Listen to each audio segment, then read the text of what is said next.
বন্ধুরা, যদি কোনো কারণ ছাড়া ধ্বংসের কথা বলা হয় তাহলে সেখানে সবার প্রথমে যে দেশটা আগে রয়েছে সেটা হলো নর্থ কোরিয়া। কিম জং হলো নর্থ কোরিয়ার রাষ্ট্রপতি, আর এই নামটা হয়তো আপনারা অনেকবার এর আগে শুনেছেন। ইভেন আমাদের এই চ্যানেলে এই কিম জং উনকে নিয়ে অনেকগুলি ভিডিও রয়েছে। তবে এটা হচ্ছে সেই দেশ যেখানে নিউক্লিয়ার বোমের সবথেকে বেশি টেস্টিং করা হয়েছে। সুযোগ পাওয়া মাত্রই কোনো দেশের উপরে হামলা করে দেওয়া এবং সেই দেশকে ধমক দেওয়া হলো কিম জং এর স্বভাব। যেমনটা একটা বাচ্চা শিশু তার খেলনা নিয়ে ছেলে খেলা করে থাকে, ঠিক তেমনটাই করে থাকে এই নর্থ কোরিয়া, যার কারণে সর্বদা নর্থ কোরিয়া এবং সেখানকার স্বৈরাচারী শাসক কিম জং সবার প্রথমে খবরে উঠে আসে। কিছু মানুষ ভালোবেসে তাকে পাগল এবং স্বৈরাচারী শাসক বলে থাকে। এবারে আপনারা কি এটা ভেবে দেখেছেন যে দেশের রাষ্ট্রপতি এতটা পাগল সেই দেশের নাগরিকদের সঙ্গে কি হয়? বন্ধুরা, নর্থ কোরিয়াতে সর্বদা এক নায়কতন্ত্র হয়ে এসেছে এবং বর্তমানেও চলছে।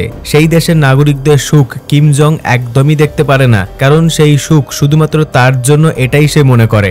আর এই কারণে নিজের খুশির জন্য সে যে কারুর জীবন কেড়ে নিতে পারে। তাকে আটকানোর মতো সেই দেশে কেউ নেই। এবার আপনাদের মধ্যে কেউ যদি নিজের মনের ইচ্ছা পূরণ করার জন্য নর্থ কোরিয়াতে যাওয়ার ইচ্ছা পুষে রেখেছে, তাহলে তার আগে এই ভিডিওটি মন দিয়ে ভালো করে দেখুন, একদম স্কিপ করবেন না। না হলে নর্থ কোরিয়াতে ঘটতে থাকা এমন কিছু ঘটনা রয়েছে যেগুলি আপনারা কখনোই জানতে পারবেন না। তাই চলুন আর বেশি দেরি না করে শুরু করা যাক। বন্ধুরা, নর্থ কোরিয়াতে কি ধরনের শাসন বর্তমানে রয়েছে সেটা নিশ্চয়ই আপনারা ভালোভাবেই জেনে গিয়েছেন। কিম জং উনের কথা নেই, বার্তা নেই, যেখানে সেখানে মিসাইল ছোঁড়ার আভাস দিয়ে দেয়। বাবুর একটুকুতেই রাগ হয়ে যায়। সে তার নিজের দেশের নাগরিকদের সুখ সহ্য করতে পারে না। তাহলে একবার ভেবে দেখুন, যদি বাইরের দেশ থেকে কোনো মানুষ সেই দেশে ঘুরতে যায় তাহলে তাদের সঙ্গে কেমনটা ব্যবহার করা হয়। এইসব কথা বাদ দিন, সব থেকে বড় কথা হলো এই দেশের নাগরিকদের উপরে জোর করে কিছু নিয়ম চাপিয়ে দেওয়া হয়। এখানকার মানুষেরা নিজের ইচ্ছা মতো কিছুই করতে পারবে না। নিজের শরীরের কাপড় পরা থেকে শুরু করে ইন্টারনেট চালানো পর্যন্ত সবকিছু নিজের ইচ্ছাতে করতে পারবে না। এখানকার সমস্ত নিয়ম কানুন নর্থ কোরিয়ার শাসক কিম জং ঠিক করে থাকে। এখানে নির্বাচন তো হয়, কিন্তু এখানকার মানুষদের কাছে অপশনের জন্য একটাই সুইচ রয়েছে। এই দেশে যে শাসন কার্য চলে আসছে আজ থেকে নয়, প্রায় 1948 সাল থেকে শুরু হয়েছে এই শাসনকাল। এখানে মানুষকে দেখানোর জন্য ভোটিং করা হয়, কিন্তু ভিতরে ভিতরে তারা নিজেদের পরিবারের লোককে রাজনীতির কাজে নামিয়ে তাদেরকে বারংবার সেই দেশের শাসক হিসাবে শোষিত করে। এই ভোট হয়ে থাকে শুধুমাত্র প্রাদেশিক সরকার বা সমাবেশের জন্য, কিন্তু অন্যদিকে ভোটারদের শুধুমাত্র ব্যালট পেপারে একজন প্রার্থীকেই চুজ করতে হয়, আর সেটা হলো কিম জং উন। বন্ধুরা, এবারে যে ঘটনাটি আপনারা জানতে চলেছেন সেটা শোনা মাত্রই আপনাদের গায়ের রোম রোম পর্যন্ত খাড়া হয়ে যাবে। এই নর্থ কোরিয়া এমন একটি দেশ যেখানে কেউ একজন ভুল করলে তার ভুলের মাসুল তার গোটা পরিবারকে দিতে হবে। এই সাজা বা শাস্তি তাদের প্রজন্ম থেকে শুরু হয়ে একদম ফিউচার পর্যন্ত চলে, যার কারণে এই দেশের আলোচনা সর্বদাই তুঙ্গে থাকে। যে ভুলের কারণে তাদের শাস্তি দেওয়া হয় সেটা কোনো বিরাট বড় মাপের ভুল নয়, কিন্তু তারপরেও এই পাগলকে আর কে বোঝায়? এই পাগল সেই ভুলের কারণে বয়স্ক দাদু দিদা থেকে শুরু করে মা বাবাকে সবাইকে কারাবাস পর্যন্ত করায়। বন্ধুরা, বর্তমানে ইন্টারনেট কতটা গুরুত্বপূর্ণ হয়ে উঠেছে সেটা নিশ্চয়ই আপনারা ভালোভাবেই জানেন। আর এই ইন্টারনেটের মধ্যে সমগ্র বিশ্বের মধ্যে বহু ওয়েবসাইট নানান দেশ ব্যবহার করে চলেছে, কিন্তু শুধুমাত্র নর্থ কোরিয়াতে মাত্র 28টি ওয়েবসাইট ব্যবহার করার জন্য অনুমতি দেওয়া হয়েছে। এবারে আপনারা যেটা শুনতে চলেছেন সেটা শুনে আপনারা বুঝতে পারবেন যে মানবাধিকার নিয়ে এখানে ছেলে খেলা চলছে। এখানে পুরুষদের চুল কাটার শুধুমাত্র 28 ধরনের স্টাইল মঞ্জুর করা হয়েছে। এই সরকার অনুমোদিত 28 ধরনের স্টাইলের বাইরে যদি কোনো পুরুষ নিজের ইচ্ছা মতো চুল কাটে তাহলে তাকে সঙ্গে সঙ্গে গ্রেপ্তার করা হবে। অন্যদিকে যদি কোনো মহিলা বিবাহিত হয় তাহলে সেই মহিলা নিজের ইচ্ছা মতো চুল কাটতে পারে, আর যদি কোনো মেয়ে সিঙ্গেল থাকে তাহলে তাকে চুল ছোট রাখতে হবে। আপনাদের মধ্যে যদি কারুর বিয়ে না হয়ে থাকে আর যদি নর্থ কোরিয়াতে বসবাস করতে চান তাহলে আপনার মনের ইচ্ছা মতো বড় বড় করে চুল রাখার আপনার কাছে কোনো অধিকার নেই। এছাড়াও নর্থ কোরিয়াতে কোনো ধর্মকে স্বাধীনতা দেওয়া হয়নি। আপনি চাইলেও আপনার ধর্মকে সেখানে ফলো করতে পারবেন না, সেটা যে কোনো ধর্মই হোক না কেন। নর্থ কোরিয়া একটি নাস্তিক দেশ হিসেবে নিজেকে ঘোষিত করেছে।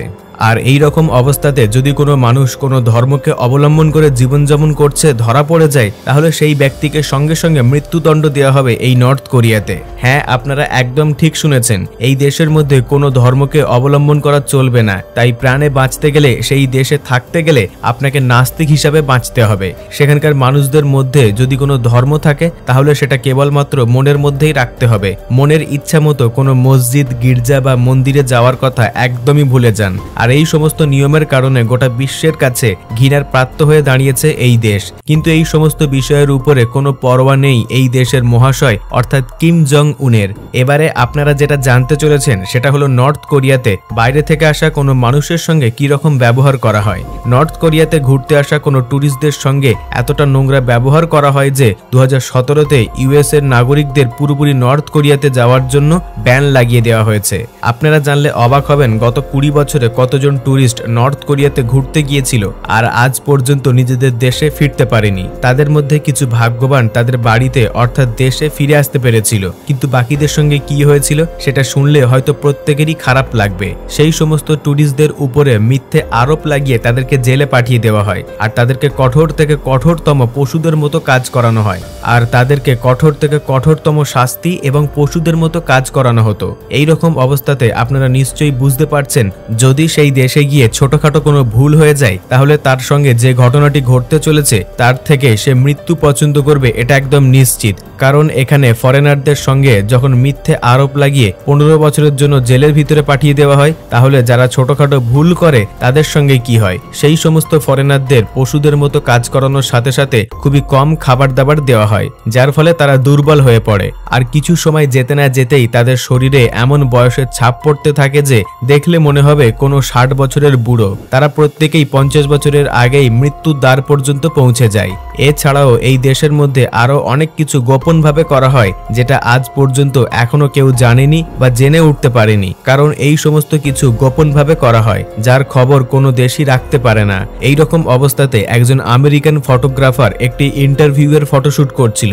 সে বেচারা এই সমস্ত বিষয়ে কিছুই জানতো না, কিন্তু সেখানে নিয়ম কানুন জানো বা নাই জানো ফটো তোলার কারণে সেই ব্যক্তিকে গ্রেপ্তার করা হয় আর তাকে গুপ্তচর বলে ঘোষণা করে। তারপর তাকে 529 দিনের জন্য কারাবাস করায়। যখন সে ছাড়া পায় তখন সে তার দেশে গিয়ে সমস্ত ঘটনা খুলে বলে, তার সঙ্গে আরো কি কি করে সেই সমস্ত কিছু তাদেরকে খুলে বলে। কিন্তু সবথেকে আশ্চর্যের ব্যাপার সেই ব্যক্তি কিছুদিনের মধ্যেই মারা যায় আর এই কারণে নর্থ কোরিয়া দেশের রহস্যই থেকে যায়।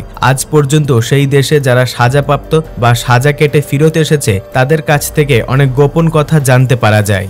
যেমনটা তাদের মধ্যে কেউ কেউ অভিযোগ করেছে এখানে শারীরিক টর্চারের সাথে সাথে মানসিক টর্চারও করা হয়। এখানে তাদেরকে একাকী একটি রুমের মধ্যে ছেড়ে দেওয়া হয় আর অন্য কোনো মানুষের সঙ্গে কথা বলার কোনো অনুমতি নেই, যার ফলে সেই ব্যক্তি সেখানে নিজেকে একাকিত্ব অনুভব করতে করতে প্রায় পাগল হয়ে যায় এবং শেষ পর্যন্ত মৃত্যুর ভিক্ষা চায়। শুধু এখানেই থেমে নেই বন্ধুরা, আপনাদের মধ্যে যদি কেউ ভুলবশত নর্থ কোরিয়া সম্বন্ধে কোনো কথা বলে থাকেন তারপর যদি নর্থ কোরিয়াতে কোনো কারণবশত গিয়ে থাকেন তাহলে তাদের হাতে ধরা পড়া মাত্রই আপনার সঙ্গে যে ব্যাপারটা করা হবে সেটা কল্পনারও বাইরে। সেখানকার নিয়ম অনুসারে খুবই কঠোর দণ্ড থেকে শুরু করে মৃত্যুদণ্ড পর্যন্ত দেওয়া হয়।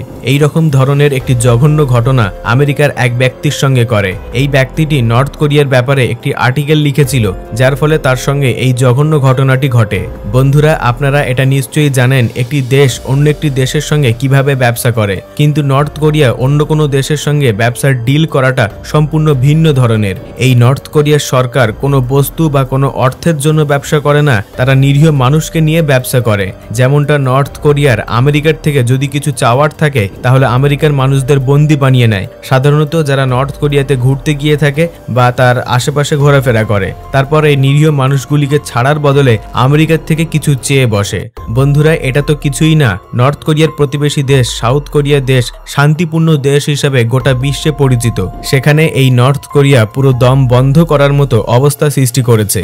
একবার তো সাউথ কোরিয়ার প্রায় 3800টি মানুষকে বন্দী বানিয়ে নিয়েছিল এই নর্থ কোরিয়া, আর সেই সমস্ত নিরীহ মানুষগুলিকে ছাড়ার বদলে সাউথ কোরিয়ার থেকে কিছু চেয়ে বসে। নর্থ কোরিয়াতে এই সমস্ত ঘটনাগুলিকে গোপন রাখা হয়। বাইরে থেকে জিনিসটা দেখতে খুবই সুন্দর লাগবে কিন্তু ভিতর থেকে খুবই জঘন্য। এই সমস্ত কিছু হয়ে থাকে এখানকার স্বৈরাচারী শাসক কিম জং উনের আদেশ অনুসারে, কারণ এখানে তার আদেশ ছাড়া কোনো কিছুই হয় না। একটা পাখি পর্যন্ত ডানা মিলতে পারে না। প্রত্যেকটি দেশের মধ্যে এমন অনেক মানুষ আছে যারা অ্যাডভেঞ্চার করতে খুবই ভালোবাসে, খুবই কৌতূহল প্রকৃতির হয়, কিন্তু সেই কৌতূহল নিয়ে যদি ভুল করে নর্থ কোরিয়াতে গিয়ে থাকেন তাহলে আপনার জীবন সেখানেই শেষ। যদি অ্যাডভেঞ্চার করতে হয় তাহলে অ্যামাজন জঙ্গলে চলে যান, অনেক ভালো লাগবে, কিন্তু নর্থ কোরিয়াতে যাওয়া মানে অ্যাডভেঞ্চার তো দূরের কথা, তারা আপনাকে নিয়ে অ্যাডভেঞ্চারের সিনেমা তৈরি করে ফেলবে। তাই কৌতূহল বা অ্যাডভেঞ্চার সব জায়গায় করাটা উচিত নয়, বিশেষ করে নর্থ কোরিয়াতে গিয়ে। সেখানে আপনার সঙ্গে যে যে জিনিসগুলি করা হবে সেই ব্যাপারে আপনার পরিবারের কোনো মানুষ তো খবর পাবেই না, উল্টে আপনার দেশের সরকারও পাবে না আপনার খবর, কারণ সেখানে সমস্ত জিনিস গোপন রাখা হয়। এতদিন পর্যন্ত আপনাদের মনে নর্থ কোরিয়ার ব্যাপারে কি কি স্বপ্ন জেগে উঠেছিল সেটা অবশ্যই নিচে কমেন্টে জানাবেন। বাকি এই তথ্যপূর্ণ ভিডিওটিকে লাইক দিয়ে সকলের সঙ্গে শেয়ার করে দেবেন। আর আপনাদের মধ্যে যদি কেউ নতুন দর্শক হয়ে থাকেন তাহলে অদ্ভুত নলেজ চ্যানেলটিকে সাবস্ক্রাইব করে আমাদের পাশে থাকবেন। সর্বশেষে থ্যাঙ্কস ফর ওয়াচিং।